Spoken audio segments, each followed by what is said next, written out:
Hi, and welcome to All About Adulting. I'm your host, Kimberly Buckley, and I'm the library manager at the Concord Library. I've been planning adulting programs at the library for a long time, and I was also a teen librarian for many years. So I feel like I have a lot of experience on this topic, and I hope that you will enjoy this mini series geared for high school and college students. I know these last few months have been hard on all of us and having to stay at home, and I hope that everyone is staying safe and healthy. And since we can't go to the library, I thought I would bring the adulting programs to you. And I have really enjoyed making these videos for you, and I hope that you have gotten some great ideas and helpful tips. This is going to be the last episode in this series, but you can catch the whole series on YouTube. Just search for Concord, California Library on YouTube, and you'll find the All About Adulting videos 1 through 8 are all there so you can watch them. So, before we get started on our topic of the day, and if you're just tuning in for the first time, I usually go over what adulting is, and I get asked this question a lot. And the question I'm asked is, what is adulting anyway? And adulting can mean a lot of things, but the real definition actually means to do grown up things like get a job, pay your bills, or do your own laundry. But the number one point of adulting is that you are being independent on your own and being responsible. Okay, so now that we know all of that, we can move on to what I think is the more fun aspect of adulting, trying to figure out just what you need to know and how to apply it to your life. And so here are some of the topics that we've gone over in this mini series. And you can see that many of these are very important skills for living on your own. And even though this might seem like a lot, you can totally do this. And I'm here to help. So our topic for today is all about stress management because growing up and becoming an adult can be a really difficult transition, and having to act grown up can be challenging for some. Stress management covers a variety of techniques that are aimed at controlling a person's level of stress, usually for the purpose of maintaining and improving everyday functioning. So, today I'm going to go over some of the basics of what you need to know about stress management. And this is a really important part of being an adult and living on your own. So, hopefully, looking at the different ways that you can actively keep your stress levels down will help to make things a little easier for you. And if you do a little work now, and if you're more aware of how you can manage your stress, you may find that you will feel a little more relaxed and more prepared to take on life's challenges and demands. And guess what? You deserve to have a stress free life, and there are many ways that you can make that happen. So, I've got some ideas to share with you on this topic. So, let's get started. So, what is stress? Well, stress is the body's reaction to any change that requires an adjustment or response. The body reacts to these changes with physical, mental, and emotional responses. And stress is a normal part of life, and you can experience stress from your environment, your body, or your thoughts. And even positive life changes, such as getting a job promotion or a new apartment or starting a new school, can produce stress. The human body is designed to experience stress and react to it. Stress can be positive, keeping us alert, motivated, and ready to avoid danger. But then stress becomes negative when a person faces continuous challenges without relief or relaxation between stressors. And then as a result, the person becomes overworked and the stress related tension builds. And the body's autonomic nervous system has a built-in stress response that causes physiological changes to allow the body to combat stressful situations. And this stress response is also known as the fight or flight response, and it's activated in case of an emergency. However, this response can become chronically activated during prolonged periods of stress, and prolonged activation of the stress response causes wear and tear on the body, both physical and emotional. So, when stress continues without relief, it can lead to a condition called distress, which is basically a negative reaction to the stress. And distress can disturb the body's internal balance or equilibrium, leading to physical symptoms such as headaches, upset stomach, elevated blood pressure, and anxiety. and sometimes problems with sleeping. Emotional problems can also result from the distress. So these problems include depression, panic attacks, and other forms of anxiety and worry. When over demand and stress becomes ongoing, it can definitely take a toll on you. And the thing we need to remember is that stress can progressively create harmful physical and emotional problems that can unfold in stages. So in stage one is fatigue, and this is a feeling of being continually tired or worn out and possibly developing a more negative outlook on life. And stage two is pain. And this could be a feeling that is either emotional, like you're feeling anxious, or it can be physical, like you really feel the pain or discomfort, maybe like in your stomach or your head frequently. Stage three is burnout, which is a feeling of a loss of basically all of your motivation and a loss for feeling good about the things in life that make you happy. And stage four is breakdown. And this is when a person just would be experiencing a very difficult or time or an inability to be able to do all of the things that they had normally done before. So, looking at these stages, it's important to see why effective stress management helps you break the hold that stress has on your life so you can be happier, healthier, and more productive. The ultimate goal is a balanced life with time for work, relationships, relaxation, and fun, and the flexibility to hold up under pressure and meet the challenges you have head on. So, how can you reduce stress? There are many things that you can do to help reduce your stress. From minor challenges to major crises, stress is just a part of life. And while you can't always control your circumstances, you can control how you respond to them. So when stress becomes overwhelming or it's chronic, it can take a toll on your well being. And that's why it's important to have effective stress relievers that can calm your mind and your body.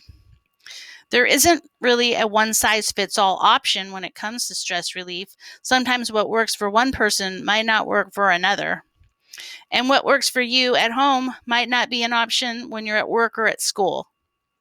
So it's important to have a variety of stress relief tools at your disposal, and then you'll be able to pick a strategy that works best for your current circumstances.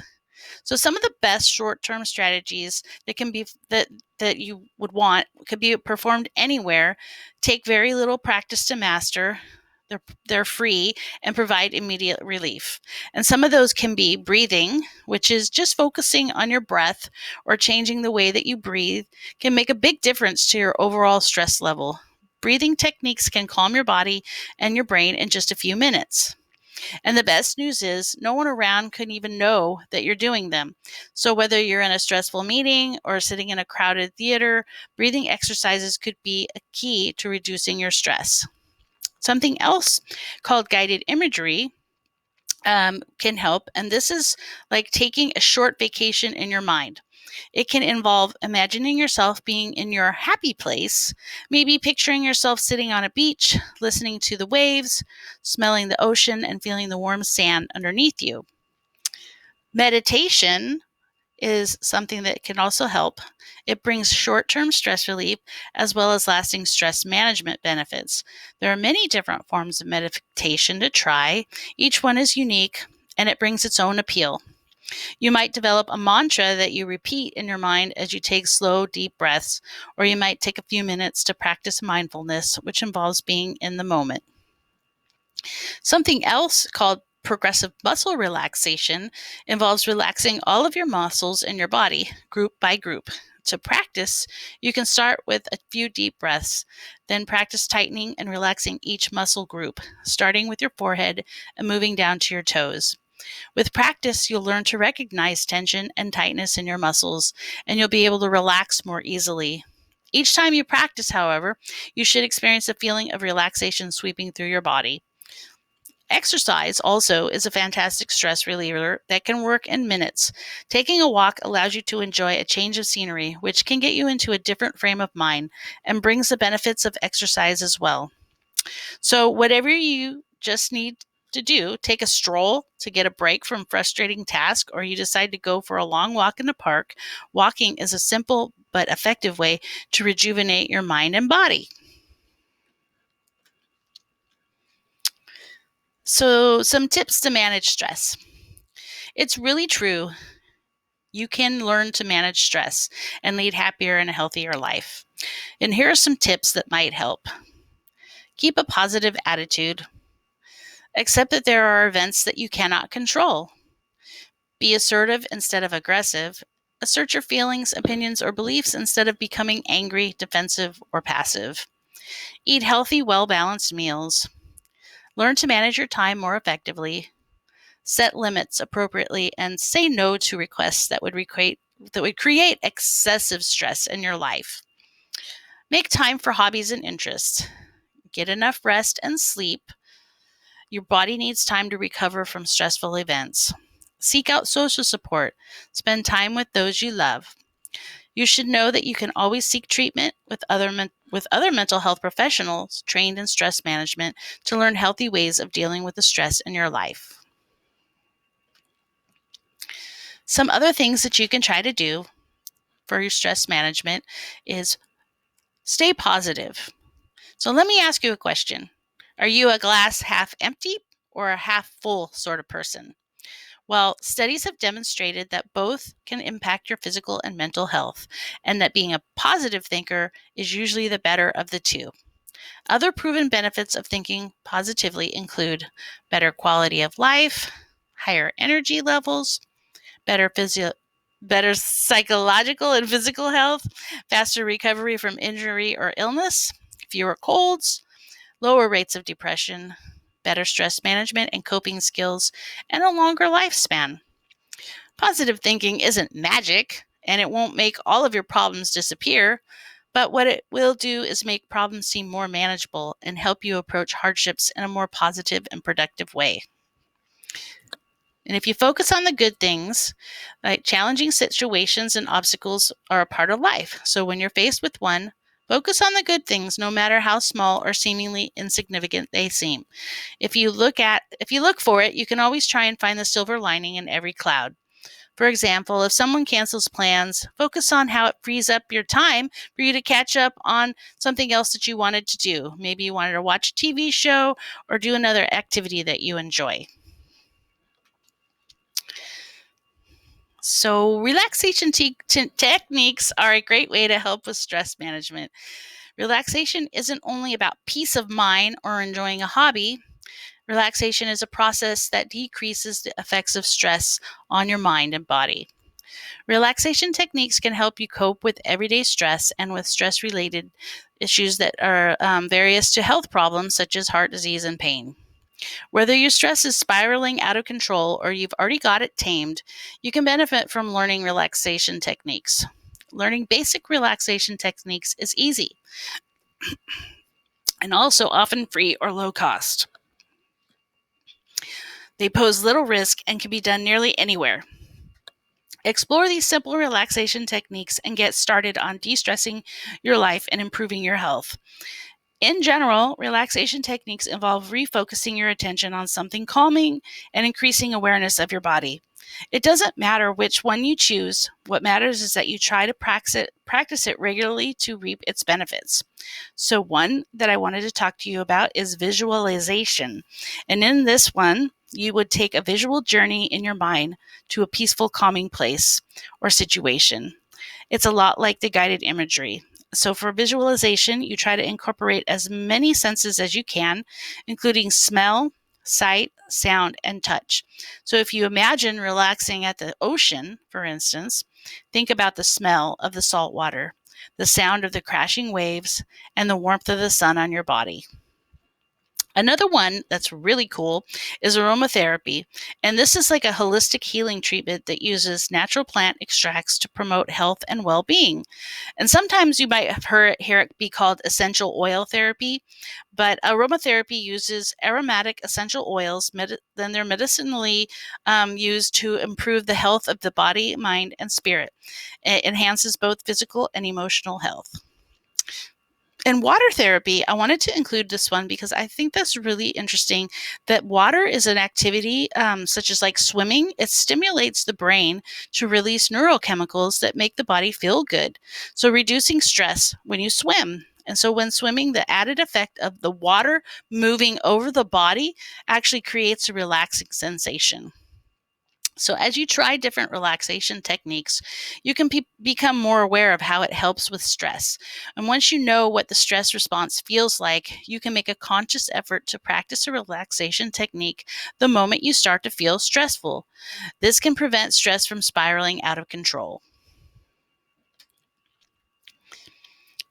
So I talked a lot about self-care a few weeks ago in our episode 6, but I wanted to include it here again because it is a huge factor when it comes to stress management.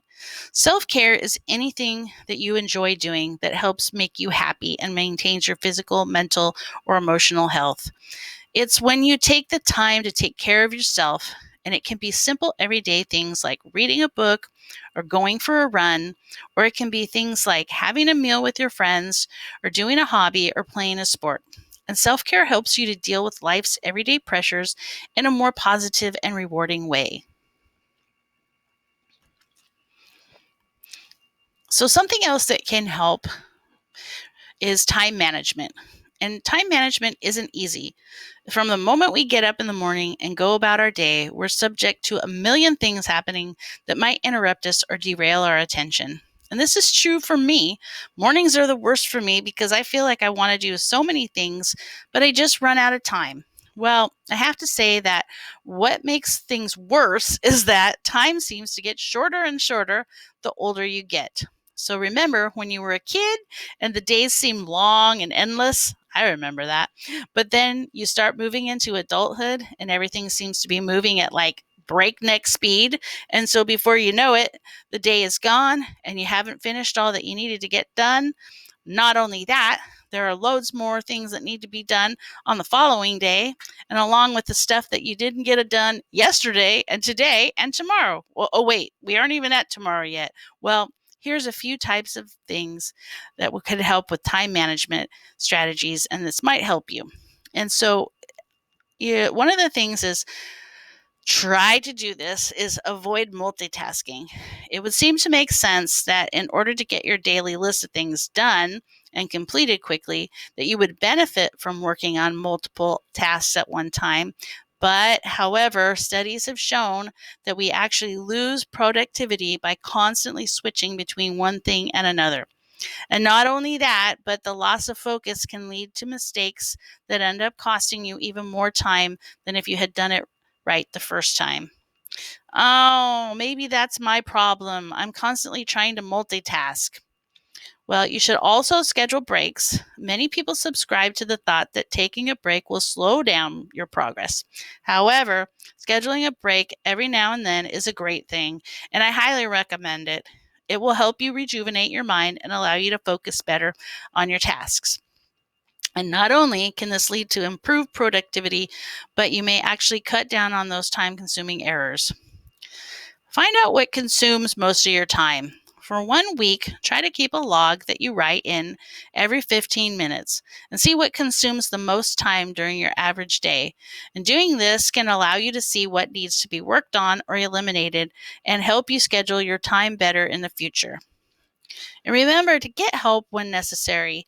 Do you have too many chores to do? Well, try talking to your family members or roommates, and perhaps they'll take a chore or two off your hands.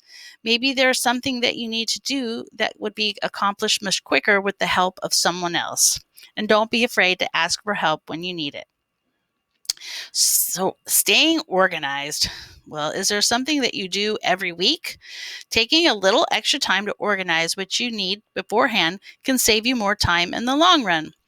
Use a scheduler or a calendar. It often helps to write your schedule down, as issues with time can be more easily spotted and dealt with if it's clearly planned, and as opposed to trying to manage problems when you're in the middle of in the middle of a scheduling conflict. Yeah, exactly. Okay, so hobbies are good for you. So, hobbies give you a chance to meet new people, discover new passions, develop skills outside of school, and most of all, have fun. A little reminder is that hobbies can help you discover your likes. You never know what you might like until you try it. Yeah, well, my mom always told me this, and it's true, and it's a good advice, but it doesn't always apply to things such as eating eggplant or playing with snakes. Those are two things that I know I will never be passionate about. But really, I'm just kidding. By trying out new hobbies and activities, you can discover what you like and what you might be passionate about. And I know for me, I love to do crafts, and I bet you didn't know that making crafts is beneficial for your health. Yes, it is, and it goes all the way back to World War II, where they had soldiers returning from the war that needed to relax, so they gave them crafts to do, and it really helped them. So that is really awesome to know that crafts are good for your health. And so hobbies are also good for meeting new people. You should definitely have a hobby because there are so many great benefits from doing different things like playing sports or learning a musical instrument or joining a club. And plus, these activities get you out there and meeting people that you might not ordinarily meet. It also helps build self esteem. So when you succeed at something, such as learning a new song or scoring a goal or writing a poem, it builds self-confidence and your sense of self-worth increases and your overall mental and emotional well-being benefits from your success. And also, it helps hobbies can help you feel a sense of achievement. So this is like self-esteem, but it's a little different. Self-esteem is more general, but this is more specific. If you have a hobby like carpentry, for instance, and you build a table, a chair, a deck, or even a clubhouse, you know, when you are done, you're going to totally step back and say, wow, I did that. And that's a really cool feeling that everyone should experience. And because it makes you feel awesome, and you won't be feeling any stress at all if you're doing that. So let it go.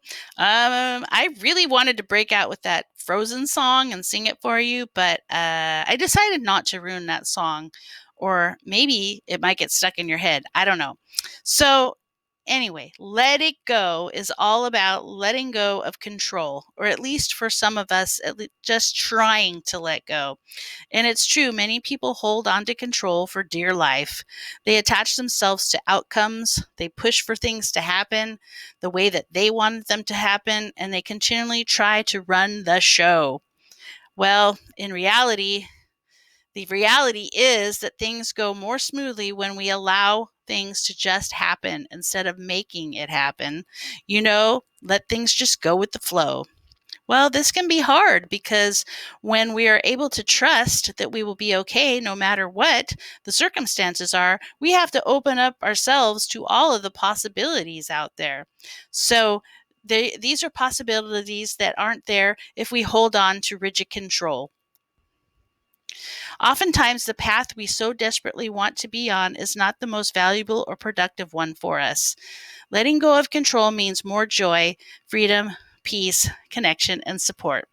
So here's a few ways to let go of control and embrace the art of letting go. Again, we are talking about using imagery.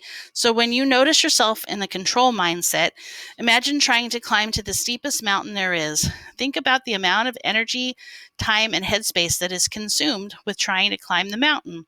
This is control. Embrace the freedom that comes with letting go and not having to need to climb this mountain. Write down a fear list. Control is rooted in fear. So we try to control things because we're scared about what might happen if we don't. So remember that fear is an illusion. It is false evidence appearing real. And what are you really afraid of? Also, write down what presence means to you. Presence conquers all, and that means being present, not getting presents. So with presence, you were able to embrace gratitude by embracing gratitude. Okay. By embracing gratitude, there will be trust and faith that you will be taken care of, and this triumphs fear. Ground yourself, get grounded. You are living in the future with the control mindset. You're already attaching yourself to expectations and setting yourself up for disappointments. So focus on grounding yourself. Maybe this means taking a walk in nature, calling a friend, or getting out of your home or office or school. Embrace trust. Trust means belief, and belief means you can honor and respect yourself. This is where your self worth comes in, and you can let go of the need to control. All right. Don't overdo it. This is such a hard one. Why are we always rushing, anyways? All of our running around and trying to squeeze so many different things into our daily routine can take a toll on us, and this can create a feeling of urgency that leads to stress. I myself have felt the need to achieve a lot from a very young age. And because of this, I was always busy trying to overachieve. And I put a lot of effort toward the future, thinking about it all of the time, which was really something that took away from what I was doing in the present time. So currently, when I feel the need to rush and be busy, I immediately recognize it and do something about it. And even if it means take a day or two off, this centers my mind and my body and helps me live in the moment. And we should slow down and enjoy the time that we have right now. And some other things that you want to make sure that you don't do to not overdo it is don't skip meals. Being involved in work or school, I've seen people missing lunch due to a heavy workload, and they would also share the fact that they didn't have any time for breakfast either. So you cannot do this to your health. It will put too much stress on your body, and the body requires fuel to work efficiently. And if you're not taking the time to fuel up, you will run on empty, and you wouldn't keep driving a car without fuel, right? So why would you want to do that to your body? And really try not to overwork yourself. It's really important that you don't do this. I understand this is all too well, and I know for myself how it feels to always feel like you have to be an overachiever in life. And there's nothing wrong with aiming high for standards, but aiming for perfectionism at the cost of your happiness and your health can turn out to be a big disappointment. Overworking yourself can cause stress in your mind and your body, and it can be disruptive to and you won't have a balanced life. So making your success about having a well-rounded life and schedule, and one that makes time for health, relationships, family, and downtime is the one that will have the best results. And dealing with change. So, what is change? Well, change is an ongoing process that keeps us on our toes. And it's kind of like when change happens, our whole life gets reset, and we have to deal with the disruption the best way that we can. And it can be unsettling because we are constantly moving from old to new, same to different, familiar to unfamiliar, and what we know to the unknown, which can be very scary for some of us. Change can also be identified as any time something in your life starts, stops, increases, or decreases. So if you start a new job, that is a change that brings the challenge of making a new beginning. If you stop an old friendship, that is a change that brings the challenge of coping with an ending. If you increase your responsibilities, that is a change that brings the challenge of managing more that you had to do before. And if you decrease something in your life, that is a change that brings the challenge of making do with less than you have been used to before. So, because change, whether self initiated or externally caused, requires adjustment, it takes a lot of energy to make these transitions. And one thing that can really help with transition is resiliency. And resiliency is the ability to cope with challenges, deal with negative feelings, and bounce back after something negative, like a tough situation or a difficult time. So it's also the ability to adapt to difficult circumstances that you can't change and keep on thriving. When you're resilient, you can learn from difficult or challenging situations and get stronger. Resilience is also about being realistic, thinking clearly, and looking on the bright side and finding the positives, expecting things to go well and moving forward even when things don't look so good. And a sense of humor can also help you keep things in perspective and stay calm. You're more likely to feel optimistic if you can see that difficult times are a part of life and that they will pass and that things will get better. Think about the things that you enjoy doing, like spending time with friends, helping someone else, talking with friends, exploring activities that help you relax, going for a long walk, uh, going over some memories by looking through photographs, watching a funny TV show, or reading something funny. And also, feeling confident can help. It's something that can really help when it comes to dealing with change. If you feel confident and capable and ready to get things done, you'll be able to balance the change with optimistic and positive feelings. Important skills for keeping up your confidence are goal setting, planning, and being organized, and being self disciplined, and also being prepared to work hard and be resourceful. So, if you feel like changes are piling up in your life and the stress they bring is just way too much to cope with, remember that life is full of these changes, but these changes are not what define us. Just find that thing, whatever it is, art, music, running, singing, that totally chills you out, and live it. Don't let stress take charge. Ah, I could really go on forever talking about different things that are helpful for you to learn about stress management, like time management tips and how to manage stress. And I hope that you've gotten some good ideas on what you might want to try out for yourself. And you should definitely try getting a new hobby if you haven't already. And also, please practice finding some ways to get yourself grounded when you're feeling stressed that work for you. It will really help you to explore different stress management techniques, and it's a good to just try some out for practice. Anytime you're trying something new out that will help direct you toward adulting, that's a good thing, and it allows you to grow and move forward, which also helps you to be prepared for adulthood. And remember, it takes time to learn all of this stuff. And also remember, there will be trial and error. And of course, you can make mistakes. That's totally okay. And just relax, though, and know that you are doing fine and you'll be ready in your own time. Well, that's all I have for you. And I want to thank you so much for tuning in. And I hope you enjoyed our mini series.